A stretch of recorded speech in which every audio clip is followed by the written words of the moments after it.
Alors, pardonnez-moi. Il s'est dit beaucoup de choses depuis le dernier conseil municipal, mais je suis heureuse qu'on ait eu l'opportunité de nous parler, vous et moi, Monsieur le maire, parce que ce que j'ai retenu de nos échanges, c'est que vous comprenez dorénavant mieux mon rôle et j'ai aussi senti qu'il y avait de votre part une certaine ouverture à considérer peut-être pour l'avenir l'accès de tout le personnel politique aux rencontres à huis clos, le vôtre comme le mien. Donc, quand même, pour boucler la boucle, je me dois tout de même de revenir sur le sujet de mon local, puisque c'est un sujet qui a été soulevé au dernier conseil municipal. Alors, pour situer un peu les gens, lorsque j'ai décidé de former un cabinet, la ville de Sherbrooke devait nous fournir un local qui nous permettrait de travailler. On nous a d'abord installés au bureau d'arrondissement Jacques-Cartier, où il y avait un local inutilisé. La Ville nous a ensuite demandé si elle pouvait nous relocaliser au parc André-Vigée parce qu'ils souhaitaient utiliser le local du bureau de l'arrondissement. On a accepté. Il y avait des petits travaux qui étaient nécessaires pour transformer l'espace en bureau de travail. C'est un local 12 pieds par 12 pieds qui servait auparavant aux gardiens de parc de André-Vigée. Et pour les gens présents ou ceux qui nous écoutent sur le web ou à la télévision, c'est pas un local qui est particulièrement luxueux. On accède d'ailleurs aux toilettes du parc en passant par l'extérieur et à l'aide d'une clé. Mais dans notre cas, ça répond tout à fait à nos besoins. Mais comprenez mon étonnement lorsqu'on a su que ça aurait coûté 4 000 $ pour des rénovations qui devaient se résumer à déménager 2 bureaux, 2 chaises et changer une serrure. Lorsque vous avez parlé de 4 000 $, le montant nous a étonnés. Dès le lendemain, on a souhaité obtenir la ventilation des coûts.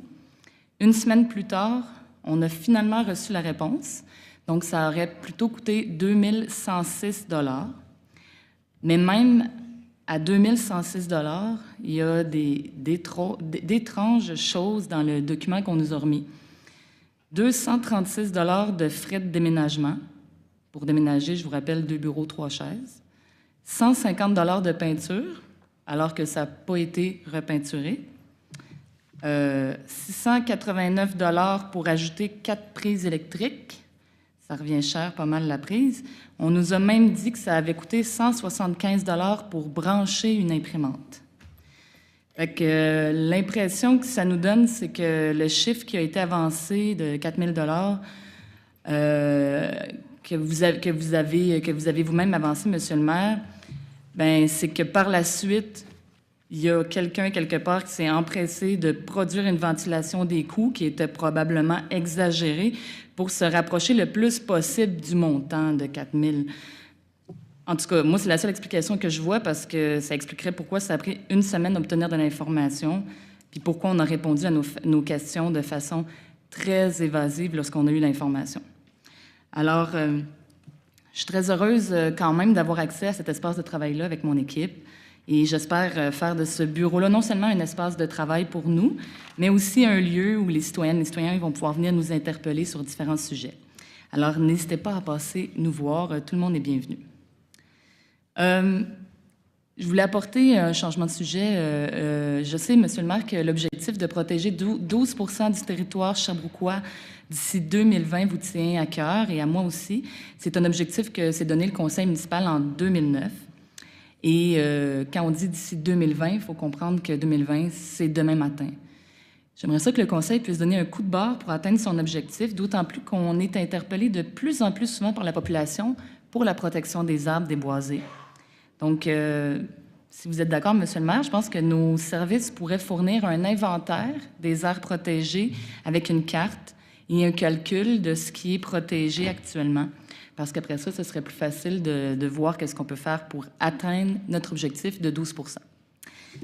Quelques annonces en vrac par rapport justement aux aires protégées. Il y a le regroupement du Boisé Fabi qui va tenir son assemblée de fondation mercredi prochain, 18 avril à 18h30 au centre communautaire de Roqueforest. Je tiens à souligner la dévotion de ces gens-là, notamment Lucie Desgagnés, des gens qui se sont battus bec et ongle pour sauver le Boisé Fabi. Aussi, le 25 avril prochain, on a reçu une invitation, je vais la montrer. Donc, on a reçu une invitation. Moi, je suis déléguée par le conseil municipal pour siéger à la CEDEC. Alors, une soirée sur l'économie collaborative. Vous avez peut-être déjà entendu parler de ça, plutôt comme l'économie du partage. C'est un 5 à 8 au bistrot La Capsule. Il va y avoir plusieurs invités. Marc-Antoine Ducas de Netlift, Julie Perrault de La Remise, Caroline Boivin, professeure à l'Université de Sherbrooke, Liam Garneau de Park Sharing Parking et Véronique Vigneault de la plateforme de sociofinancement La Ruche Estrie. En conclusion, Mme Broulet. Oui, pour terminer, cette semaine, c'est la semaine de l'action bénévole. Alors, le CABS, le Centre d'action bénévole de Sherbrooke, a publié un cahier spécial dans la tribune d'aujourd'hui. On y présente une liste de plusieurs organismes. Si jamais vous cherchez une implication, vous voulez redonner à la communauté, c'est une bonne manière de choisir ce qui vous convient le plus. Donc, merci à tous les bénévoles et à toutes les bénévoles. Sherbrooke ne serait pas Sherbrooke sans tout le temps que vous offrez à notre communauté. Merci. Monsieur Geng.